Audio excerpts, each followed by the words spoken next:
Hey everyone at Beacon. I am making this video for new students that really have no jiu-jitsu experience, and you've probably already talked to me or one of the coaches, and we've talked about this idea of an onboarding from day one, zero experience, to the point where you're doing sparring rounds at the end of class.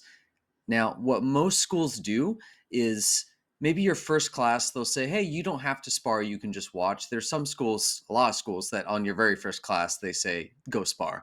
But then other ones, they say, hey, you don't have to spar today, but why don't you watch a round, watch 2 rounds, and then maybe tomorrow come back and spar. I think that's not a whole lot better because what happens then is you're really at the mercy of whoever you get initially paired with.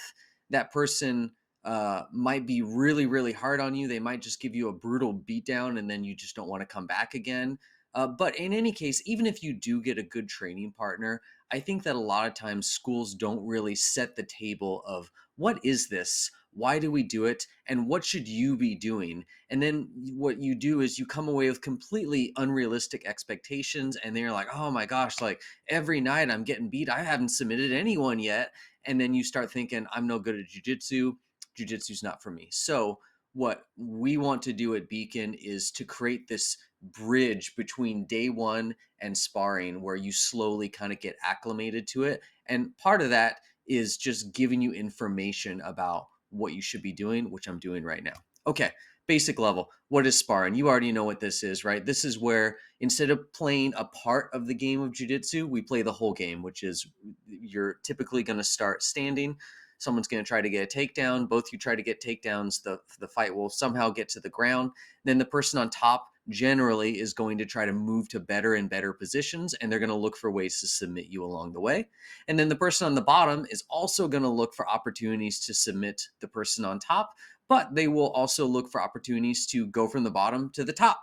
And then they will try to do the same thing, advance their position. In a nutshell, that's an oversimplification of what happens in sparring. We play the entire game of jiu-jitsu. So, what is the etiquette of sparring at a basic level? So, simple etiquette is if someone puts you in a submission and you feel pain or you feel like you're getting a little hazy, just tap out. Best way to tap on the other person's body so that they can definitely feel it. If you can't do that for whatever reason, just tap loudly on the mat, and then that person will immediately let go of whatever submission hold. Even if you just feel really uncomfortable, like you feel like you're being smothered, or a very small number of people have like claustrophobic reactions. You can tap for any reason, and the person on that is with you will stop. Second thing, things that we don't do. Obviously, we don't hit people during sparring. There's no punching and kicking. Don't do that. We don't grab fingers individually. So you either grab all of the fingers or you grab none of the fingers. There's no bending or anything like that.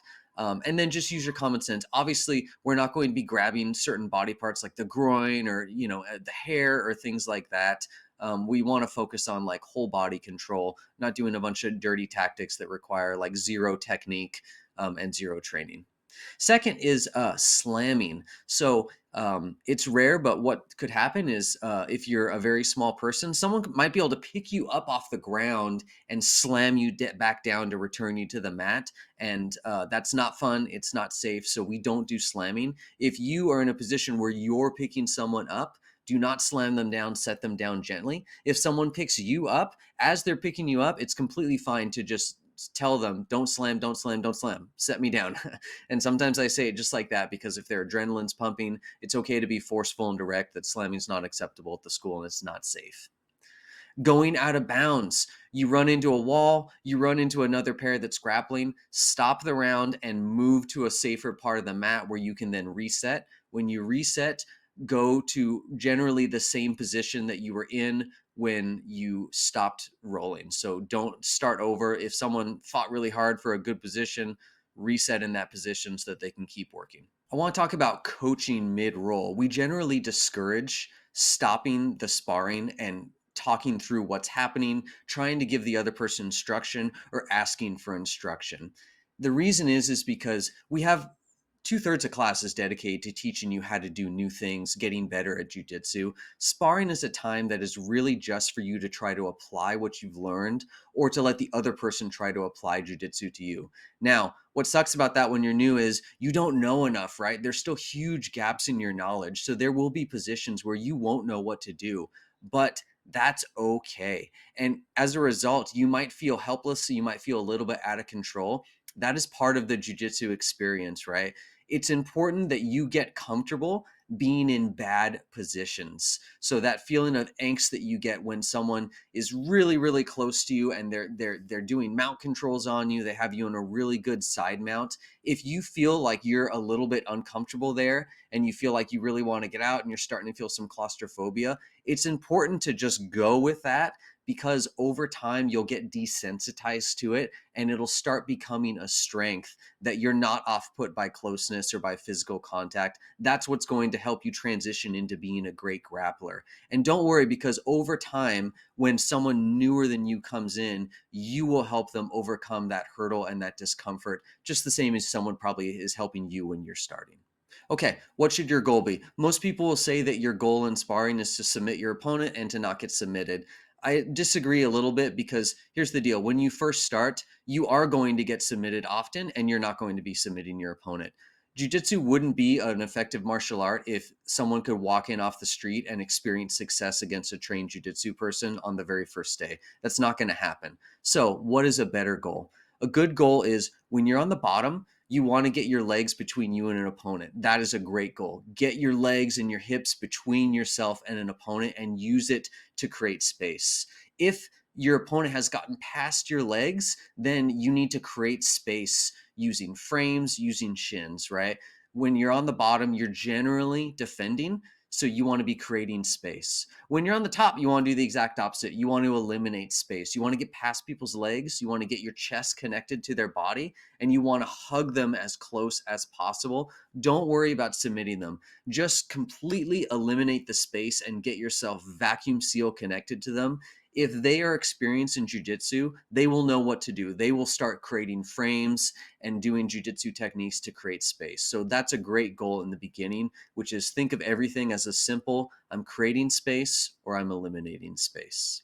How do you view success in sparring in the early days? So, in the beginning, you have a super, super low bar for success, which is you understand that you're not going to have the technical skill to fend people off and you will get submitted, you will get put in bad positions. So, you succeed when you delay the inevitable for longer and longer over a period of several classes, right? I used to get submitted in seconds, now I'm getting submitted in minutes. Or it used to take someone one attempt to submit me and that would be it. And now I'm fending off the first two attempts and they're having to get creative and do a third attempt. That is great. That's a good sign that you're progressing and your defense is getting tighter and tighter.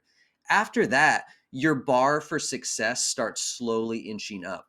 So then it becomes, hey, I was actually able to reverse a position and get on top against someone that was more experienced than me. That's a great successful roll. I was able to roll entire 5 minutes of someone and they didn't submit me one time. They were dominating me as far as positions, but they just couldn't put me away. That's fantastic. That means that your defense is developing. And then from there, suddenly it'll be like, man, I had this guy controlled for almost the whole round. I was doing really good. And then eventually it's, man, I submitted someone. I got an armbar, I got a choke. Then you're on the road. So, what should you expect for the first couple months you're sparring? As I mentioned before, you're going to be in bad positions a lot. And what I recommend is you need to learn to love being in bad positions. You need to get to a point where if someone takes your back, you're just not worried at all. Because one, you've been submitted so many times that you've detached from this idea of winning and losing. Uh, and two, over time, you will get good enough defense from bad positions that your concern will go down and down over time because you've just started figuring out the tricks. You've started figuring out where to put your hands, when to move, when to time escapes. That's what you should expect for the first couple months. Don't be unrealistic and say, man, it's been 3 months and I'm just not submitting blue belts. Like, that's not supposed to happen. Don't expect that.